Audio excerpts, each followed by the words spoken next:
Lisons à partir du premier verset jusqu'au sixième, et puis nous allons reculer dans l'Ancien Testament, où nous allons lire Samuel 17. Nous allons commencer par le 41e jusqu'au 43e verset. Nous lisons Actes des Apôtres, chapitre 3, 1 à 6. Pierre et Jean montaient ensemble au temple à l'heure de la prière. C'était la 9e heure. Il y avait un homme boiteux de naissance qu'on portait et qu'on plaçait tous les jours à la porte du temple appelé la Belle. La Belle, pour qu'il demandât l'aumône à ceux qui entraient dans le temple. Cet homme, voyant Pierre et Jean qui allaient entrer, leur demanda l'aumône. Pierre, de même que Jean, fixa les yeux sur lui et dit: regarde-nous bien. Et il le regardait attentivement, s'attendant à recevoir d'eux quelque chose. Alors Pierre lui dit: je n'ai ni argent ni or, mais ce que j'ai, je te le donne. Au nom de Jésus-Christ de Nazareth, lève-toi et marche. Amen. Amen. Nous pouvons nous asseoir. Nous allons lire notre deuxième lecture en Samuel. 1er Samuel 17, 41, 43. Les Philistins s'approchèrent peu à peu de David.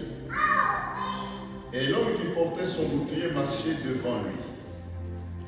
Le Philistin regarda, et lorsqu'il aperçut David, il le méprisa, ne voyant en lui qu'un enfant blond et d'une belle figure.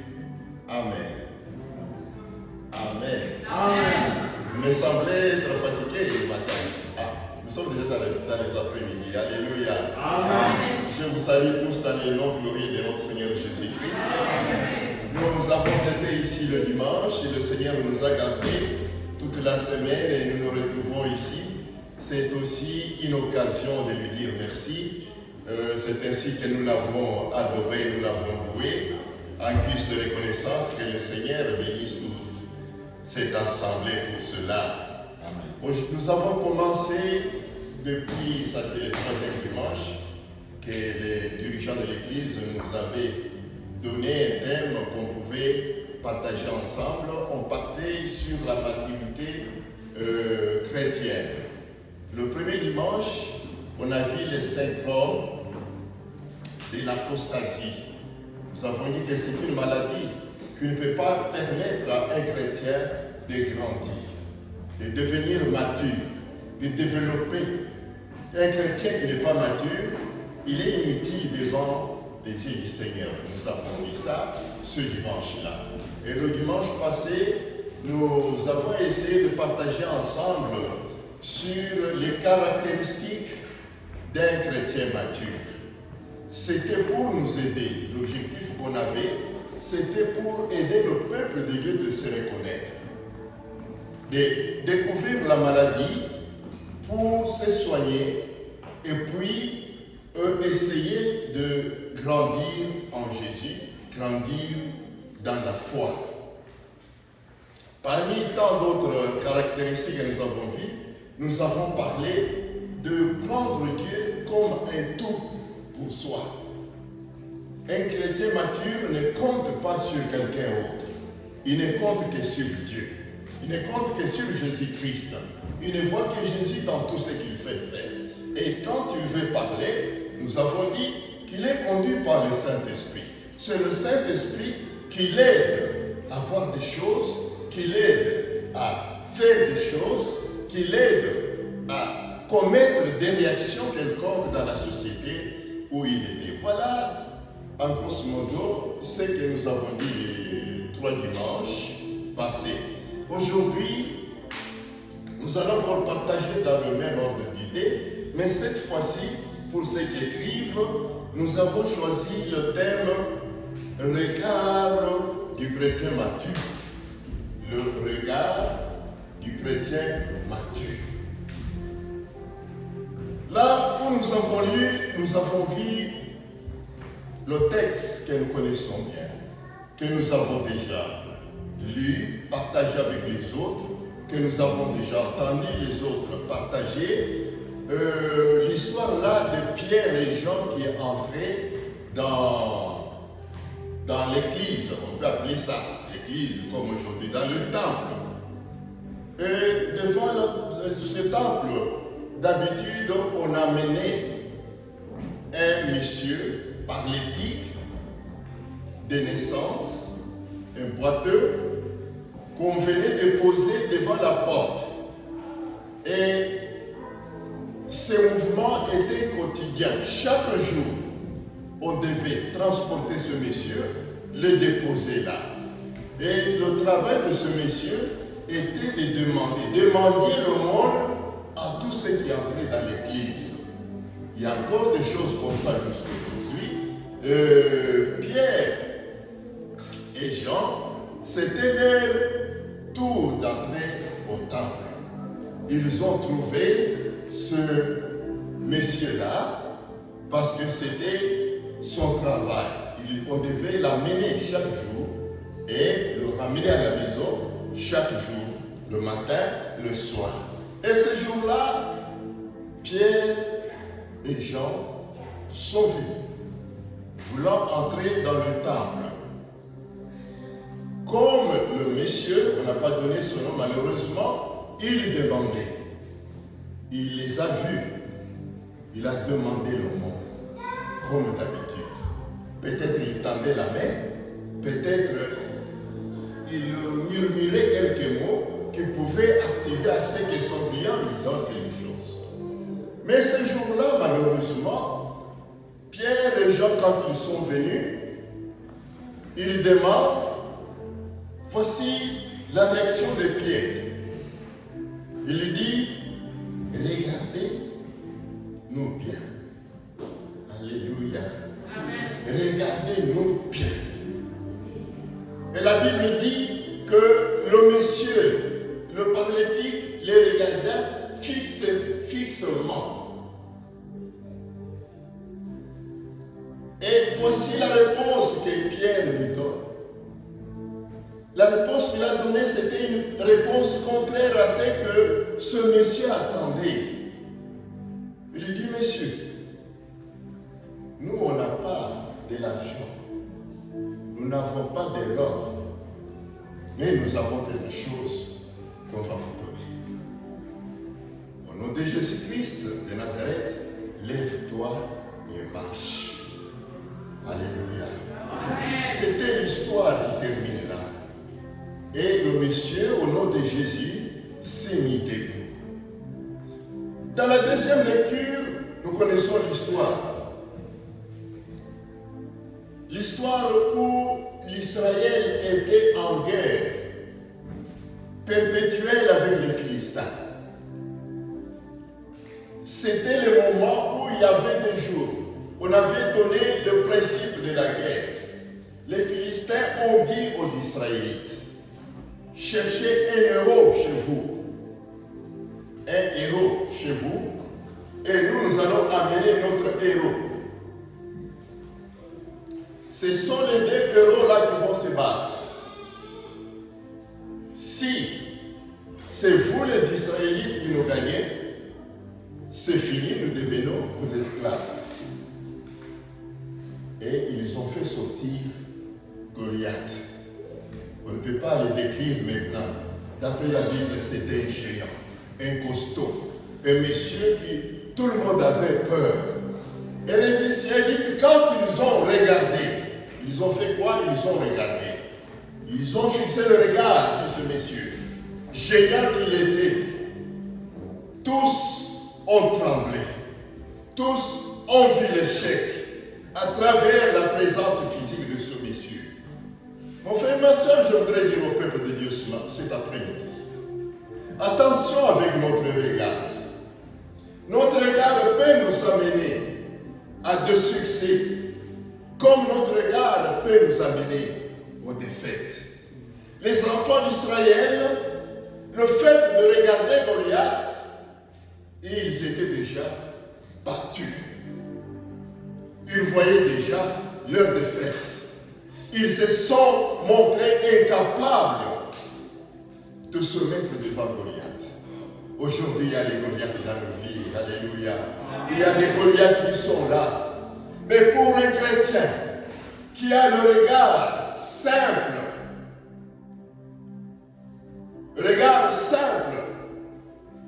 il verra Goliath très fort que lui.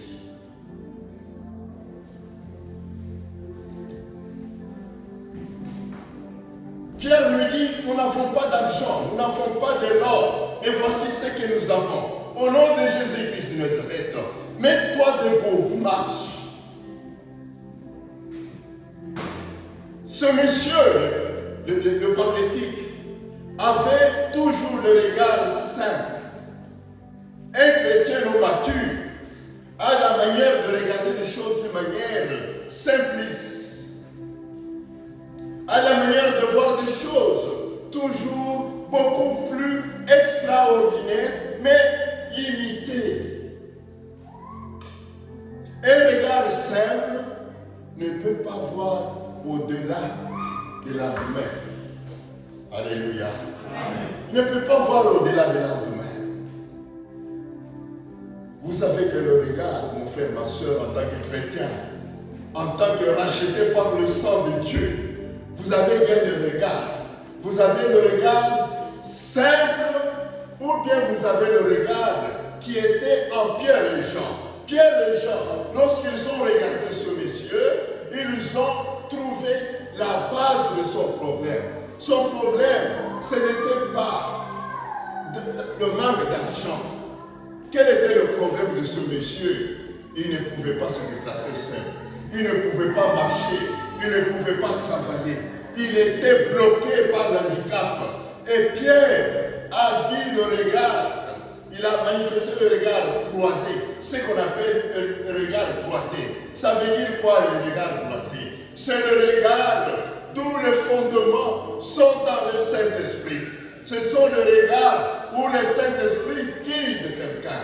Donc, un chrétien mature n'a pas de regard simple dans sa vie, n'a pas la manière de regarder les choses d'une manière simpliste. Il a la manière de regarder les choses d'une manière croisée. Il voit Dieu, dès qu'il expire, il regarde et il voit net. Beaucoup de gens ne voient pas net.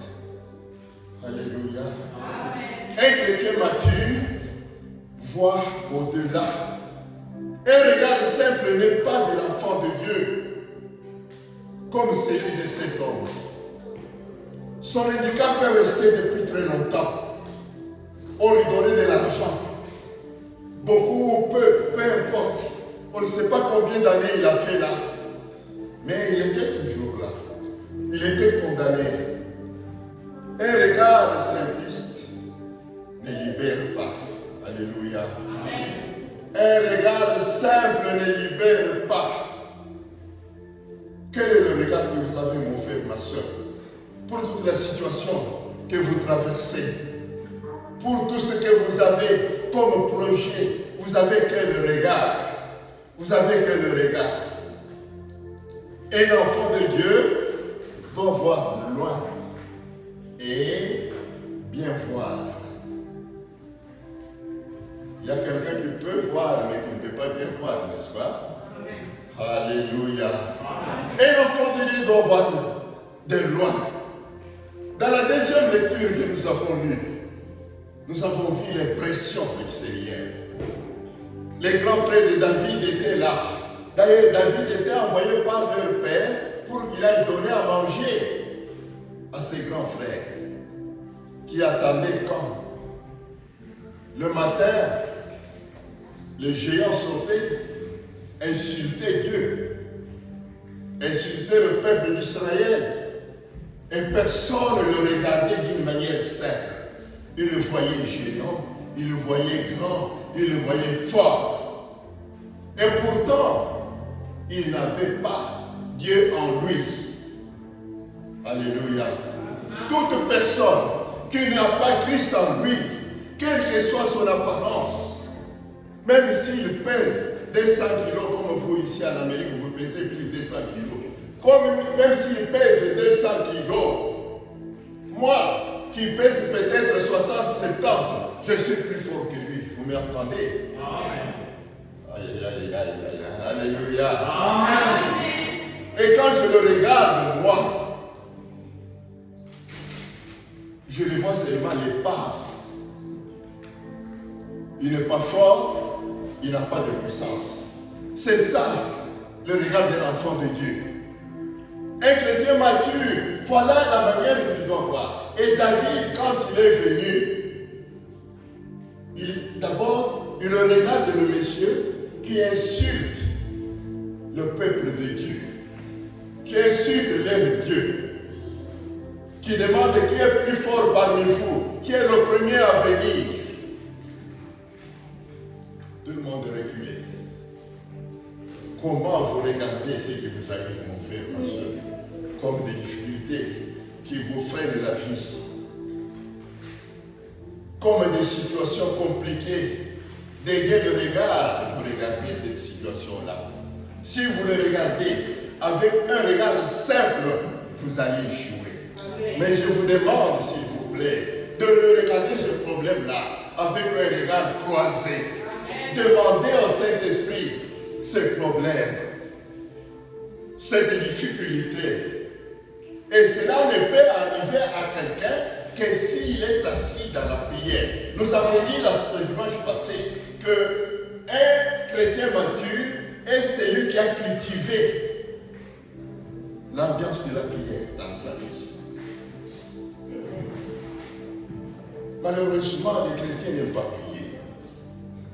Ce n'est pas de leur faute, parce que le géant est là, qu'il ne veut pas que vous priez pour que vous deveniez forts. Amen. Alors David, Goliath avait cette manière-là de regard. Quand il a vu le petit David venir vers lui avec sa lance-pierre, et Goliath était bien blindé avec des armures sur tout son corps, il le regarde et il dit, il le méprise. Vous connaissez ce qu'il a dit? Je ne suis pas un chef pour venir de cette façon-là. Mépris. Mépris. Regard simple. Un chrétien immature, dans tout ce qui lui arrive dans sa vie, c'est le mépris. Et il arrive des fois qu'il se méprise lui-même. Il se méprise lui-même. Il méprise son foyer lorsqu'il y a des problèmes dans le foyer. Il méprise son épouse.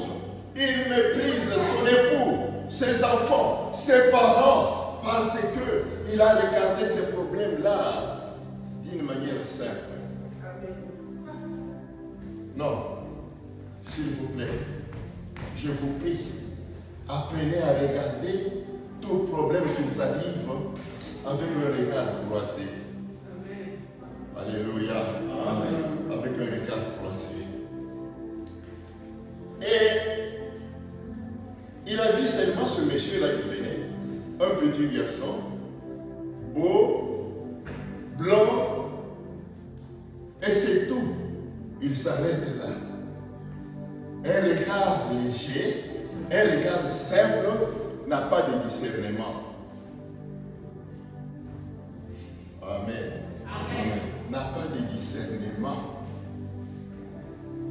Un chrétien mature, toutes les fois quand il fait le regard, tout autour de lui, le Saint-Esprit lui donne le discernement. Dans notre église, on ne peut pas avoir de problème s'il y a des chrétiens qui regardent son voisin, qui regardent son frère, qui regardent sa soeur, avec un regard croisé. avec un regard croisé. Mais ce n'était pas la même chose avec le regard de David.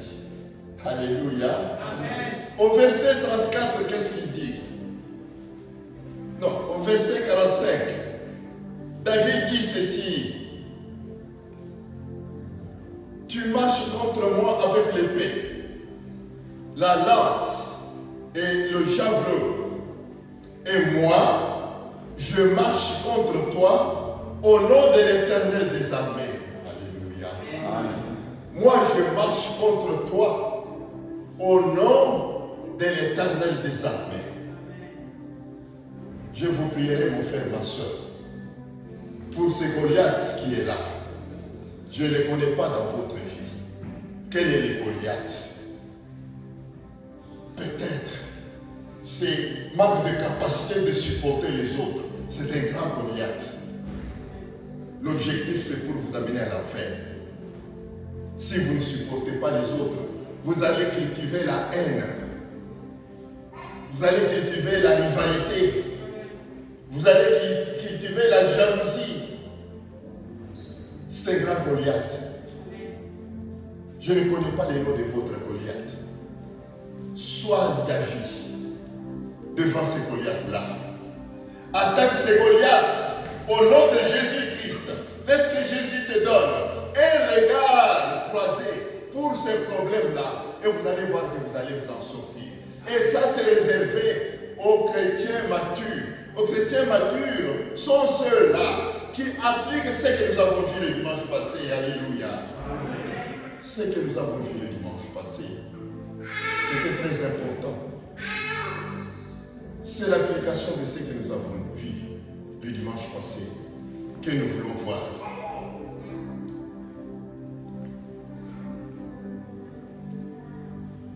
Avec le regard, vous qui m'entendez maintenant, vous regardez votre Dieu, votre Sauveur Jésus-Christ.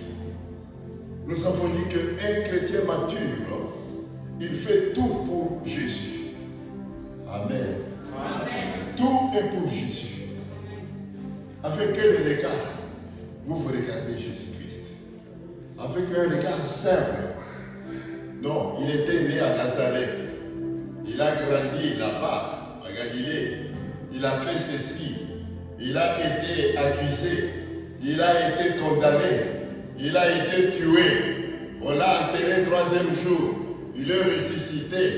Il est monté au ciel. Et un peintre. Voilà un regard simple. Que nous regardons Jésus de Nazareth. Mais Pierre et Jean qui regardaient Jésus avec un regard croisé, ils le voyaient encore vivant. Ils le voyaient encore à côté d'eux. Alléluia. Ils le voyaient omniprésent. C'est ainsi quand ils sont arrivés devant les Goliath, le paralysie qui avait condamné notre ami là. Ils disent ceci. Au nom de Jésus de Nazareth, debout. Un chrétien mature, il est capable de produire des miracles. Amen. Amen. Le miracle n'est pas l'affaire de la Bible seulement. Le miracle aujourd'hui, c'est notre affaire, c'est votre affaire. Amen. Vous pouvez le faire si vous cherchez la maturité chrétienne. Si vous le cherchez, vous pouvez le faire.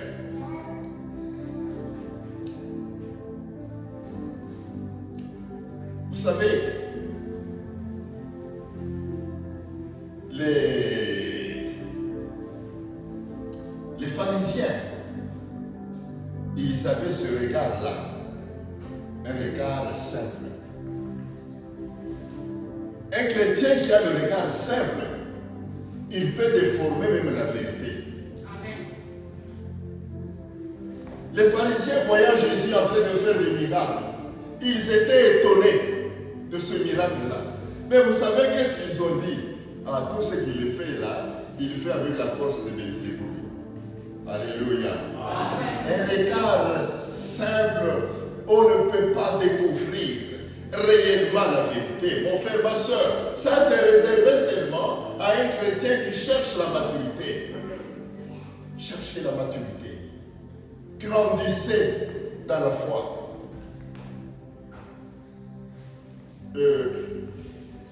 Paul, je crois, dans cette deuxième lettre à l'église de Corinthe, je ne sais pas chapitre 7 ou combien, j'ai oublié, il dit ceci: à la foi, ajoutez la vertu. À la vertu, ajoutez la science. Vous vous rappelez des passages, n'est-ce pas? Alors, quand je lisais la Bible Lingala, la vertu c'est quoi en Lingala? Dans la Bible Lingala, si vous lisez là, on dit Bizaleli, malade. M'attendez, peuple de Dieu? Amen. Bible Lingala écrit Bizaleli, malade. Pour grandir, changer Bizaleli, malade. Pour changer Bizaleli, malade. C'est alors que vos regards seront croisés avec le Saint-Esprit. C'est-à-dire, vous regardez, le Saint-Esprit vous donne la vraie version et vous mettez dans votre bouche ce qu'il faut dire et ce qu'il faut faire.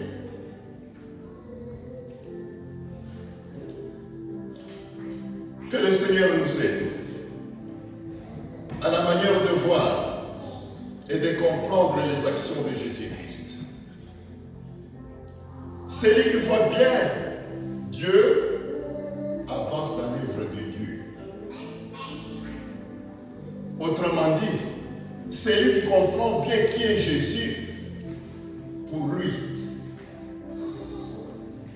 pour vous, pour moi, avance bien dans l'œuvre de Dieu. Amen. Amen. Vous ne m'avez pas compris. Est-ce que vous m'avez compris? Non. Oh, je reprends. J'ai dit, c'est lui qui a compris qui est Jésus pour lui. Il avance bien avec Jésus. Amen. Alléluia. Amen. Il avance bien avec le Saint-Esprit. Jésus est au service de lui. Il s'occupe de lui sans que lui-même cherche à être occupé par lui. Amen, amen. Amen. Donc, celui qui voit bien Dieu avance dans son œuvre. Et le regard profond, que j'ai appelé ici regard croisé, c'est celui du Saint-Esprit.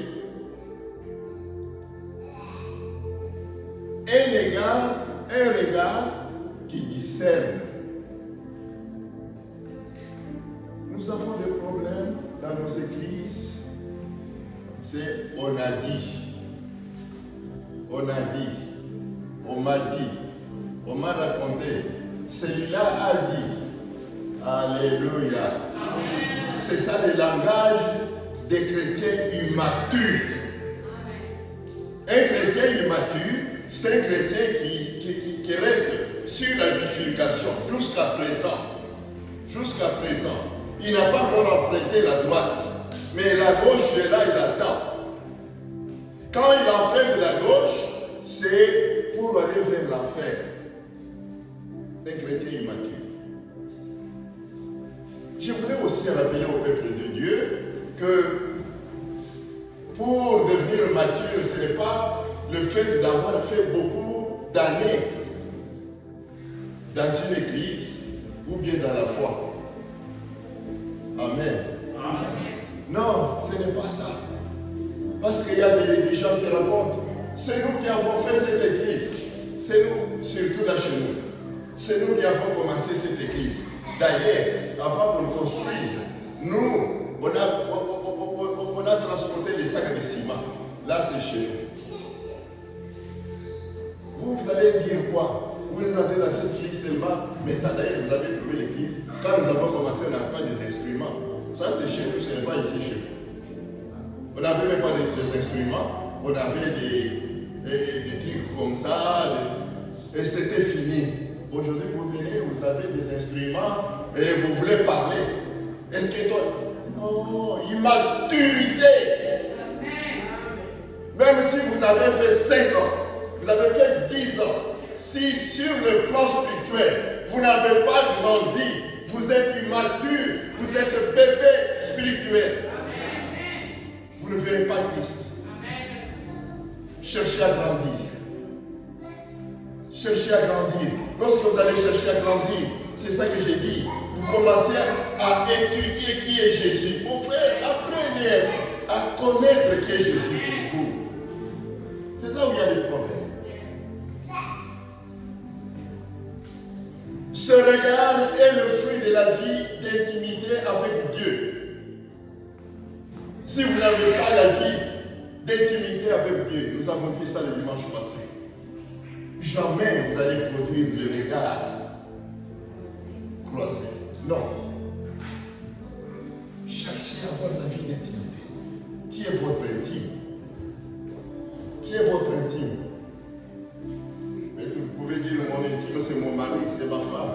Ta femme peut te tromper. Ton mari peut te tromper. Et il trompe de temps en temps. Même simplement, il nous trompe. Donne-moi de l'argent, je n'ai pas de l'argent. Et il sort dehors, il va faire sortir de l'argent. C'est la tromperie toujours. Alléluia. Amen. Mais il y a une seule personne qui ne peut pas te mentir, qui ne peut pas te tromper. C'est Jésus-Christ. Cherchez à être intime avec lui. Créez l'intimité avec lui. Et lorsque vous allez mener une vie intime avec lui, vous allez voir. Il va vous transformer. Alléluia.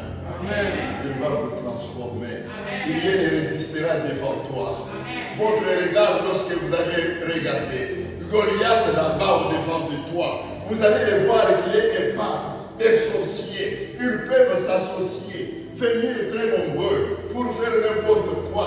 Et pour toi, avec ce regard-là, tu te moques d'eux parce que tu sais, c'est lui qui est en toi. C'est lui qui vous pousse à faire.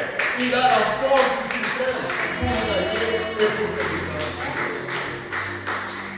Cherchez la vie intime, mon frère, ma soeur. Ça ne demande pas de l'argent, mais ça demande la disposition de votre cœur. Donnez-vous entièrement à lui. Cherchez-le dans la prière. Tous ceux qui se sont donnés dans la prière, faites un peu l'expérience. Vous allez voir que tout va changer. Là où il y avait des mauvaises choses, vous allez commencer à produire des bonnes choses.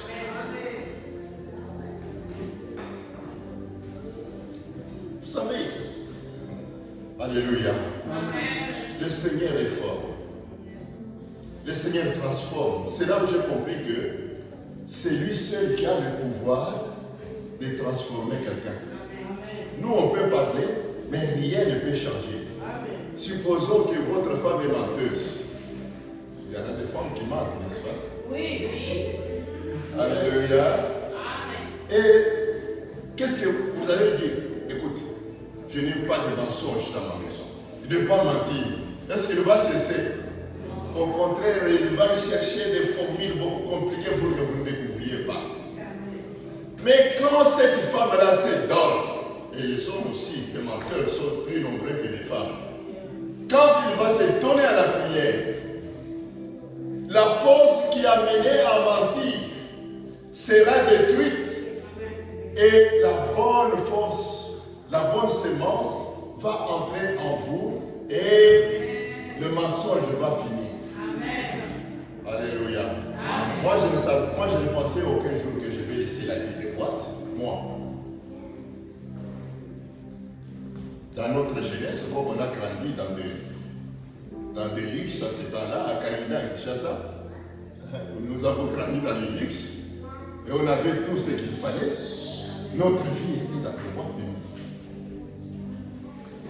Et pour moi, c'était la vie.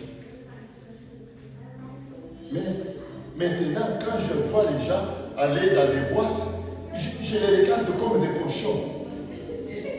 Amen, amen. comme des cochons. Amen. Comme des cochons. Qu'est-ce qui a fait que je change comme ça? Ma façon de voir les choses. C'est le Saint-Esprit. Alléluia. De vous-même, vous ne ferez rien. Mais lui, quand vous allez vous donner, vous vous abandonnez à lui, il va tout transformer. On va terminer. Donc, le regard croisé est le fruit de la vie d'intimité avec Dieu. Fondé sur la culture assidue des prières. Soulignez ça. Des prières intenses. Pour avoir ce regard croisé là, vous créez la vie d'intimité. Et pour créer la vie d'intimité avec Dieu, ayez la vie de prière intense. Il n'y a pas de secret. Le reste, c'est lui-même qui va le faire. Et regard croisé. Dans les regards croisés, il y a une connexion entre Dieu et nous. C'est ça qu'il faut noter. Amen, amen. Amen. Nous disons que dans les regards croisés, il y a une connexion. Vous voyez, lorsque nous parlons là, connexion est amabé. Connexion est amabé. Et quand la connexion n'est pas bonne, vous pouvez bien communiquer? Non. Non. Vous ne pouvez pas bien communiquer. Non, non, non, non, non. S'il vous plaît, sorry. Je ne vous capte pas bien. C'est ça que vous dites, n'est-ce pas, mon fils? Je ne vous capte pas bien. Et la connexion n'est pas bonne. Malheureusement, c'est ça la vie actuelle des chrétiens, de ce temps de la fin, de ce temps de l'apostasie. Beaucoup de chrétiens ne sont plus connectés. Ne sont plus connectés, s'il vous plaît. Ne sont plus connectés. Mais ce n'est pas difficile. Ici, chez vous, vous avez le courant tout le temps, n'est-ce pas? Oui. Chez moi, au Congo, le courant va. Ok, le courant est parti. Papa Benjamin, vous avez le courant qui? Alléluia. Amen, amen. Et quand le courant part, vous ne m'avez pas appelé aujourd'hui. Papa, le courant était parti, je n'avais pas de charge. Et c'est ça les chrétiens actuellement. Les chrétiens immatures ne sont plus chargés, ne sont plus connectés. Dans le regard croisé, il y a une connexion entre Dieu et nous. Il est motivé par la foi. La foi, soulignez aussi la foi. Pour entrer dans le marche de Dieu, il faut avoir la monnaie de Dieu. Vous connaissez la monnaie de Dieu? Les dollars de Dieu, vous les connaissez? Non. C'est la foi. C'est la foi. Gardez bien votre foi quand vous gardez votre dollar. Fortifiez bien votre foi comme vous fructifiez votre dollar. Quand vous avez le dollar, vous cherchez à le fructifier. Notre temps nous fait défaut, nous nous arrêtons là. Peut-être on n'aura plus l'occasion de partager avec vous comme nous projetons le retour chez nous. Alors, qu'est-ce que nous avons voulu parler au peuple de Dieu? C'est dire au peuple de Dieu qu'il y a possibilité de devenir mature. Il y a possibilité de voir des choses comme Dieu le voit. Il y a possibilité de produire des actions telles que Dieu les produit à travers le Saint-Esprit pour ce temps qui passe. Changez notre regard, frère. Changez notre regard, ma soeur. Seigneur, nous te disons merci. Nous voulons grandir avec toi. Nous-mêmes, nous sommes faibles. Nous ne serons pas à mesure. Nous te prions, Seigneur, de nous fortifier.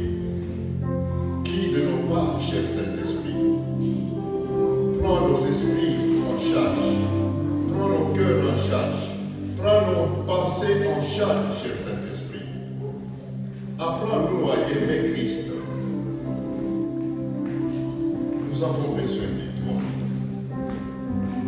Fais-nous des bonnes voies, les voies du salut. Bénis ton peuple ce matin. Bénis mon frère, ma soeur, à qui j'ai supplié pour changer les regards simples